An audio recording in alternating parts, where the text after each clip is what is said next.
This is the Nike Pegasus 40, and in this video we're going to take a look at it and see whether or not it is worth your money. It's obviously the 40th iteration in the Pegasus line from Nike. The shoe's been around for 40 years now, and we're going to compare this to the 39, and we're going to see whether or not it's a shoe that you should be purchasing this year. First off, let's go through some of the specs. The shoe has a 23mm forefoot height and a 33mm heel height. It's not a huge amount of cushion, but it does feel nice underfoot. The shoe costs about £115 in the UK and $130 or so in the United States. The shoe has a single mesh upper here. It has this new arch lock system on it, which we're going to talk about in a minute.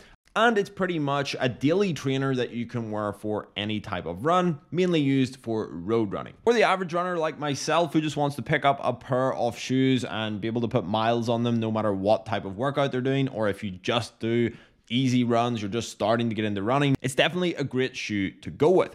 Now, what's the difference in this and the Pegasus 39? Well, there's actually not that much difference. The shoe didn't get a major overhaul this year. Some people thought it would for the 40th anniversary, but unfortunately it didn't. So if we take a look at the midsole here and the outsole, it's actually the exact same as it was on the Pegasus 39. There's really no change there at all. In the midsole, we've got the Zoom X foam, and we have two Air Zoom pockets in the shoe, so you get that kind of bouncy, responsive feel. They feel kind of springy underfoot. Now, when I was running these on like a slower long run, I didn't really feel that they were like too fast. They don't want to make you go fast like something like the Vaporfly does, where it has that really kind of tilting you forward onto your forefoot. But when I was wearing it during a speed session, it actually really shocked me. I usually wear New Balance 1080 V12s for like most of my sessions, doing my kind of daily trainer. Most of my running, I'll do in them, and they're very cushioned. I really like them, and I really like them on long runs. This, however, I think will go into my speed sessions now whenever I'm not using something like Vaporflies, which I try not to use unless I'm racing. So that is where I'll use this shoe. I still prefer a 1080 V12, the New Balances, for them softer runs. I didn't find that the cushioning on this was massive, or there was, you know, loads of it. It doesn't feel like you're kind of just sitting on foam. They're springy and they feel nice when you put them on, but they're not massively soft to run in, and there's not like huge amounts of foam on them here. You can see that the main changes in this shoe come in the upper. We've got this new single mesh layer for the upper, and honestly, it feels great when you're running in that. It's fairly breathable. The only place I had kind of an issue with my shoes overheating or my foot sweating was on the running machine indoors. I did find when I was wearing these, my foot got very sweaty, but that's kind of to be expected when you're running indoors. I was running on a semi-hotter day here in the UK, which is not really that hot at all. It was about 16 to 18 degrees, which is warmer than I've been running in all winter. That felt completely fine. There was no issues there. Hopefully, you know, when we get into summer here, maybe we'll get some real heat into the 20s. Maybe they'll feel a little bit different, and maybe they will be kind of sweaty, but there is like quite big holes here you can see through, and there should be good airflow going through there to cool your foot down while you're running. The next part here is this new arch lock system. So on this arch lock system, it kind of goes right around underneath your foot. So when you pull the laces together here, it goes ahead and tightens that right around your arch. I felt that this shoe felt really good on the foot. I've had problems with the Pegasus before. I've had the 35s and the 37s as running shoes, and it gave me major blistering on the left side of my foot over here on this section, just right in here. Whereas on this version of the shoe, I have not had that problem at all. I don't know if the shoe's slightly wider. This is not the wide version, so I would recommend maybe trying on, if you do normally get the wide version, try them on first in a shop and see how you like them. But it's definitely been a really good change for me. I haven't wore the 39s personally, so I'm not 100% sure if they had that same issue. Let me know down in the comments if any of you guys had that issue as well with the 35s or 37s.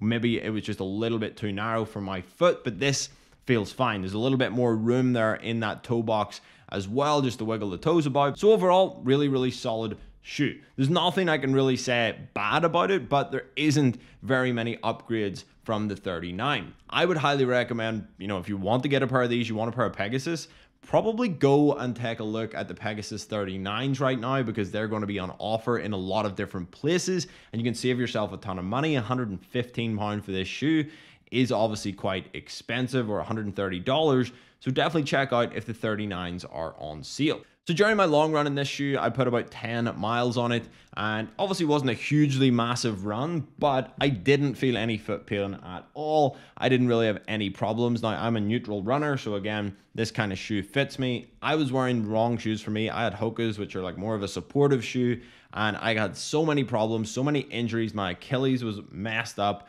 and that's because I was wearing the wrong shoe. I just seen someone wearing Hoka's. I thought they looked cool, and I bought a pair, and they were the completely wrong shoe for my foot.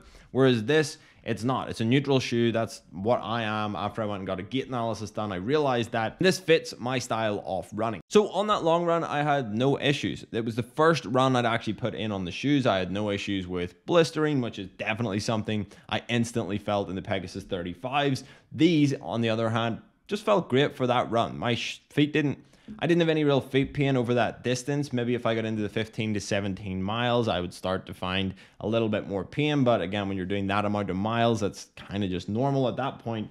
But yeah, no kind of numbness in the foot or anything like that. I really like this arch lock system. I had no slippage in the heel here, which I'm actually finding in the new Vaporflies. I am in the same size. These are a 9.5.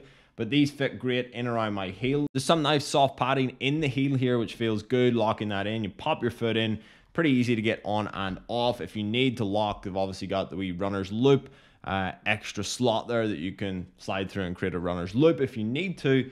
But yeah, on that long run, that felt great. On the speed session, I was kind of surprised because I'd heard other people say that the shoes weren't really that responsive. They weren't that great, but I found that they were very springy. They felt good. Compared to the New Balances, which I'd wore in the same speed session in the previous week, I was doing much better times in these, and I was feeling much better doing them. Now, it could have just been an off day for me the first time, but I thought they felt great to run in. They're not quite, as I want to go, as if you're wearing Vaporflies, but for a, standard daily trainer, I thought they felt really good, very springy. I wanted to run fast in them. When you're running fast, they feel even better than when you're doing them slow miles. Again, if you're looking a shoe for probably like easy runs and stuff like that, this is okay, but I'd probably pick something with a little bit more cushion, something like them New Balances, maybe the Nike Invincible 3s, if that's the sort of route you want to go down. This, though, I think is great for them tempo sessions and them speed sessions. And then also, you can just throw it on for any run, really. The long run was fine in it. Maybe if I was doing a long run with a couple of intervals in between or at marathon pace miles in there in that long run, I'd maybe throw these on instead of wearing something a little bit softer when I'm just doing slow miles. Overall, I think the shoe is great. So who should go ahead and buy it? Well, if you're looking at a daily trainer that you can wear anywhere, anytime, any place, just have them in the back of your car and you can put them on, go for it. They're a great purchase, but probably look at the 39s.